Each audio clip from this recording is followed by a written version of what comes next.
गाजियाबाद में बढ़ रहा था आवारा कुत्तों का आतंक। दहशत में जी रहे स्थानीय लोगों ने खुद ही निकाला समाधान। शहर में आवारा कुत्तों की समस्या लंबे समय से लोगों के लिए परेशानी और डर का कारण बनी हुई थी।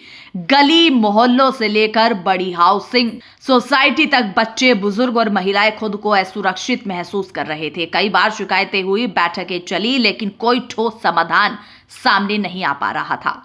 गाजियाबाद के इंद्रापुरम स्थित शिप्रा कृष्णा विस्टा सोसाइटी ने एक अलग और सराहनीय कदम उठाया। इस सोसाइटी ने आपसी सहमति से अपने परिसर को पूरी तरह स्ट्रे डॉग्स फ्री करने का फैसला लिया। इस निर्णय में अपार्टमेंट ओनर्स एसोसिएशन और डॉग लवर्स ने मिलकर सहयोग किया।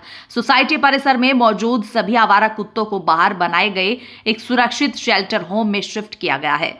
वहां कुत्तों के लिए नियमित भोजन, पीने का साफ पानी और मौसम से बचाव की उचित व्यवस्था की गई है। अपार्टमेंट ओनर्स एसोसिएशन और डॉग लवर्स मिलकर उनकी देखभाल कर रहे हैं ताकि जानवरों के साथ किसी तरह का अन्याय ना हो। अपार्टमेंट ओनर्स एसोसिएशन के अध्यक्ष बलविंदर सिंह परिहार के अनुसार पहले माहौल तनावपूर्ण था, अब स्थिति पूरी तरह बदल चुकी है। बच्चे बिना डर के खेल रहे हैं, बुजुर्ग टहल पा रहे हैं और महिलाएं खुद को सुरक्षित महसूस कर रही हैं। ये पहल अब अन्य सोसाइटियों के लिए भी एक बेहतर और संतुलित मॉडल बनकर सामने आई है। इसके साथ ही सोसाइटी के लोगों ने भी इस फैसले का स्वागत किया है। हम रेयर एडमिरल बलविंदर सिंह परहार हैं और हम नेवी से 37 साल बाद रिटायर हुए 2016 में। उसके बाद में हमने यहाँ पे 2018 में शिफ्ट किया था। तो काफ़ी सारी प्रॉब्लम यहाँ चल रही थी सोसाइटी में। बाकी चीज़ों के तहत एक तो इलेक्शन नहीं हुए थे, 7 साल इलेक्शन नहीं हुए हैं। उसके बाद में 2023 में यहाँ पे SDM के आदेश से इलेक्शन हुए, तो हमने वो इलेक्शन फाइट किए और एक बड़ी मेजॉरिटी के साथ में जीते हैं। तो उसके बाद में जो एक मेन समस्या आ रही थी वो ये थी कि स्ट्रे डॉग का नंबर बहुत ज़्यादा था सोसाइटी में और लोग काफ़ी परेशान थे उससे। अभी वो कुत्ते जब होते हैं जो किसी को बिलोंग नहीं करते हैं, देख रेख के मामले में तो करते हैं, पर उसके बाद में उनके कंडक्ट के बारे में कोई रिस्पॉन्सिबिलिटी, जिम्मेदारी नहीं लेता है। तो ये देखा जा रहा था कि कुत्ते कभी भी किसी के पीछे पड़ जाते थे। बच्चे खेल रहे हैं, अब बच्चे खेल रहे हैं तो बच्चे भागेंगे और भागता हुआ बच्चा एक कुत्ते को अपना टारगेट दिखाई देता है, तो बच्चों को अटैक हो जाते थे। बच्चों को काटा भी है काफ़ी ज़्यादा। और ये एक बार की बात नहीं है, किस्सा चलता ही रहा है सालों भर साल। तो शुरू में काफ़ी लोगों ने इसके बारे में प्रोटेस्ट किया था, पर कुछ उसका अंजाम नहीं निकल के आया। पुलिस में जाके कंप्लेंट्स की हैं, लोगों पे कंप्लेंट हो गई हैं। आपको पता है कि किसी भी सोसाइटी में कुत्तों के लिए एक सोसाइटी में 2 पक्ष के लोग होते हैं। एक वो होते हैं जिनको कि डॉग लवर कहा जाता है, जो कि आप ही के रेजिडेंट्स हैं, पर उनको थोड़ा उनका एटीट्यूड डॉग्स की तरफ डिफरेंट होता है, बिकॉज वो थोड़ा इमोशनली अटैच होते हैं ज़्यादा।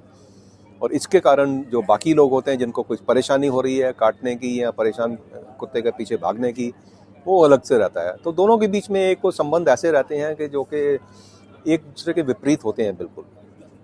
ये चीज़ देखी जा रही थी उस टाइम। जब से हमने फिर टेक ओवर किया, हमने स्लोली ये जो गैप है between dog lovers and balance of the residents, इसको थोड़ा कम करने की कोशिश की। लोगों से बातें करनी शुरू की, उनको अपना पक्ष समझाया, उनकी बातें समझी, उनकी रिक्वायरमेंट समझी, और फिर आस्ता आस्ता हमने उनको कॉन्फिडेंस दिया इस बात का कि हम भी उतने ही कंसर्न हैं, क्योंकि हमने भी खुद एनिमल्स लवर हैं। हम डॉग लवर तो मैं अपने आप को नहीं बोलूँगा, पर हाँ, मैं एक लार्ज कॉन्टेक्स्ट में एनिमल लवर हूँ। और एक लार्जर कैनवस में देखा जाए तो ये हमारा एक हमेशा शुरू से ही बचपन से ही रहा है, और हम भी उतना ही उनके बारे में सोच सकते हैं और सोचते हैं जितना कि डॉग लवर्स सोच रहे हैं। तो ये चीज़ उसके बारे में, तो उसके बाद में फिर हमने उनसे बात करके उनको बोला कि एक बाहर शेल्टर बनाते हैं, बजाय इसके कि डॉग्स अंदर रहें। जो आप सुविधा अपने कुत्तों को अंदर दे रहे हैं, उतनी ही देख रेख में अगर आप बाहर दें और नज़दीक में दें जहाँ पे आपको आने जाने की दिक्कत ना हो, तो एक वो अच्छा नतीजा निकलेगा रेजिडेंट्स के लिए भी, और आपकी भी उसमें कॉन्फिडेंस रहेगा। तो उसके बाद में हमने फिर वो उनका बनाया, एक शेल्टर बनाए बाहर, और इसमें भी हमारे को डॉग लवर्स ने काफ़ी योगदान किया है। हम ये नहीं बोलते कि पूरा शेल्टर हमने उस पर खर्चा किया, उन्होंने हमारे साथ खर्चा भी साझा किया है। और उसके बाद में हमने आस्ता आस्ता डॉग्स को बाहर किया है, जैसा कि वो नॉर्मल नेचुरल प्रोसेस में होता ही है। नेचुरल हैबिटेट छोड़ने के चक्कर में थोड़ा समय लगता है, वो समय लगा, पर आज ये स्थिति है कि अभी डॉग्स पहचान गए हैं कि उनको बाहर इस जगह पे रहना है, क्योंकि उनको खाना भी वहीं पे दिया जा रहा है, उनको जो उनका कपड़ा है उनको कवर करने के लिए कोट चाहिए, वो भी उनको दिया गया है। क्या सर किसी और सोसाइटी के एओए आपसे संपर्क कर रहे हैं? हाँ, हमारे से कई उन्होंने संपर्क किया है पिछले 2 दिन में, और वो यही जानना चाहते थे कि हमने कौन सी स्ट्रेटजी अपनाई है, कैसा हमने इसको सक्सेस बनाया है। तो हमने उनको बोला कभी भी आके बात कीजिए, हम आके मीटिंग कर लेंगे आपके साथ भी। तो हमारा इसमें से एक्सपीरियंस है हम उनसे शेयर करेंगे, कोई भी शेयर करना चाहता है तो।